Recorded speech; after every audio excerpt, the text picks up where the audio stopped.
सुधीर साहब, आपने एक लेटर पीएमओ को भेजा जिस पे जांच आ रही है और इसमें आपने कुछ नेताओं पे आरोप लगाए हैं। क्या है वो पूरा मामला? मामला भाई साहब देखो कुछ नहीं है। एक तो मामला ये है कि मेरे ऊपर 3 एफआईआर कर दी और तीनों एफआईआर सिविल नेचर की हैं। और उन एफआईआर पे जाके मिलना चाहा डीजीपी साहब से, उन्होंने साफ मना कर दिया। एडीजी साहब अभिनव जी से मिलने की कोशिश की, उन्होंने फाइल देखने से मना कर दिया। आईओ जितने भी आज तक उनमें 4 आईओ बदल दिए गए हैं। आईओ जो हैं उनसे कहा जा रहा है कि चार्जशीट लगाओ। कोई भी आईओ चार्जशीट लगाने को तैयार नहीं है। उसके बाद मेरा नाम लेके धामी जी को ये कहा है कि मैं सेटिस्फाइड नहीं हूँ यहाँ उत्तराखंड पुलिस की इन्वेस्टिगेशन से, तो इसको सीबीआई भेज दिया जाए, जो कि मैंने नहीं कहा। लेकिन सीबीआई को रेफ़र कर दिया गया है। अब सीबीआई उसको अपने संज्ञान में लेता है या नहीं लेता मुझे नहीं पता। कौन कौन लोग लगभग इसके पीछे हैं? कुछ लोगों के आपने नाम भी अपने लेटर में पीएमओ के लिए खोले हैं। देखिए, सबसे बड़ी बात क्या है कि यहाँ पे एक सिंडिकेट बना हुआ है, लैंड सिंडिकेट है, जिसमें कुछ ये जो रियल स्टेट डीलर्स होते हैं ये हैं। इनमें सबसे बड़ा रियल स्टेट डीलर तो कीर्ति अग्रवाल है और उसका भाई रीशु अग्रवाल है। और इनके पास पिछले 10 साल में इन्होंने 2000 सेल डीड कराई हुई हैं।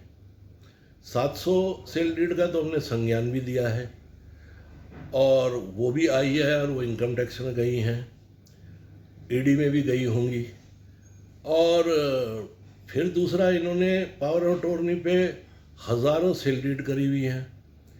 और जब sale deed power of attorney पे की जाती है तो उसमें पावर ऑफ अटॉर्नी वाले का नाम नहीं आता, तो इसलिए वो कितनी है, कहाँ से है। अब कहने की बात क्या है भाई साहब कि साफ है, और जो साफ दिख रहा है कि इसमें कुछ अधिकारी इन्वॉल्व हैं उनके साथ, और वो है तो ज़बरदस्ती लोगों की ज़मीनों पे कब्ज़ा करने की कोशिश करी जा रही है, झूठे कागज़ बनाए जा रहे हैं। और अब जब एफआईआर किसी पे हो जाती है तो सुनने को कोई तैयार नहीं है, तो बताइए मेरे जैसा आदमी क्या करे। आपने कुछ भाजपा नेताओं के नाम इसमें अपने पत्र में खोले हैं, जैसे केंद्रीय मिनिस्टर भी हैं, एक केंद्रीय मंत्री हैं, और उनके यहाँ पे आपने कोई राइट हैंड लिखा है, कोई मिस्टर सोनी। देखिए, यहाँ पे है बलजीत सोनी है, मेरे बेटे की तरह है। मैं उसको बहुत प्यार करता था और समझ लो करता भी हूँ।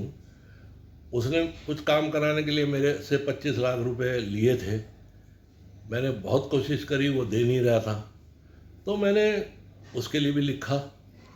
आज की तारीख में बलजीत ने मेरे पैसे वापस दे दिए हैं, तो वो मैटर तो क्लोज हो गया है।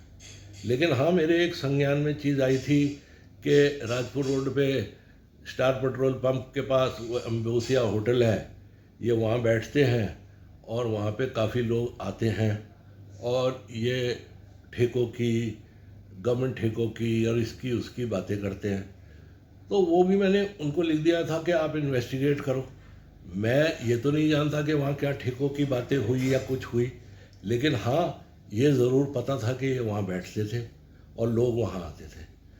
तो मैंने तो सरकार को सिर्फ ये लिखा, इसलिए लिखा कि भाई अगर जो इस तरह की कोई चीज़ हो रही है तो गवर्नमेंट की बदनामी होती है, तो ऐसा होना नहीं चाहिए, तो इन्वेस्टिगेट करिए।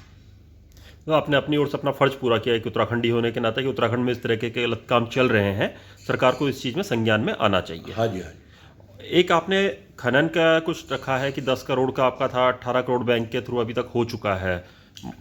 इसमें ये था जी कि जब त्रिवेंद्र रावत जी मुख्यमंत्री बने तो उन्होंने खनन नीति को चेंज करके उसमें कहा कि अब सब ई टेंडरिंग होगी और हर जो ब्लॉक होगा उसकी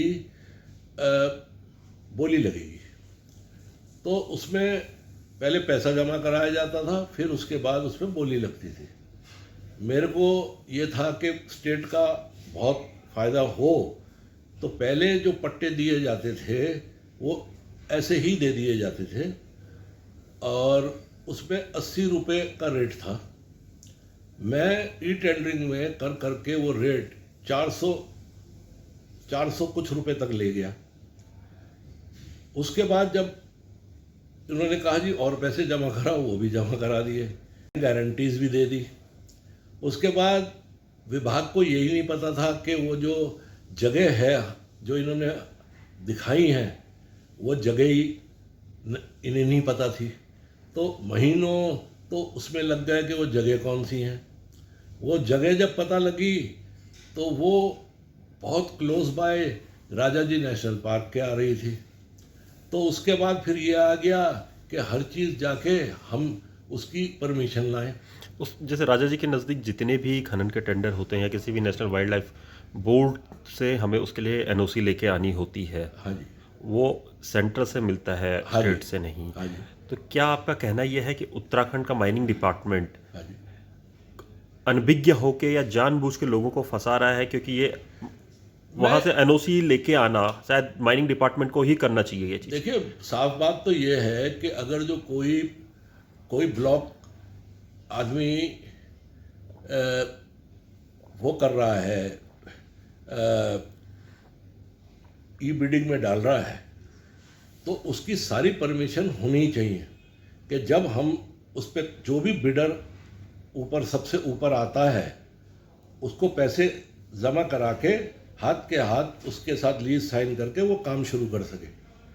यहाँ क्या हो रहा है कि हर चीज़ इस विभाग में जाओ, पहले तो यहीं की सरकार में घूमते रहो, उसके बाद फिर यहाँ की एक एनवायरनमेंट की कमेटी है उसमें घूमते रहो, उसके बाद दिल्ली में एनवायरनमेंट में जाओ, वहाँ लगेगी, वहाँ महीनों सालों निकल गए। वो है आज तक इतने साल हो गए भाई साहब कि अभी तक हमारी को जो जगह हमारी है हमारे साथ लीज डीड साइन ही नहीं हुई है। और जब से मैंने लेटर भेजा है तो माइनिंग डिपार्टमेंट मेरे पीछे लग गया है। वो मेरे को लेटर भेज रहा है कि 14 करोड़ रुपए और जमा कराओ, ये जमा कराओ, क्यों कराओ।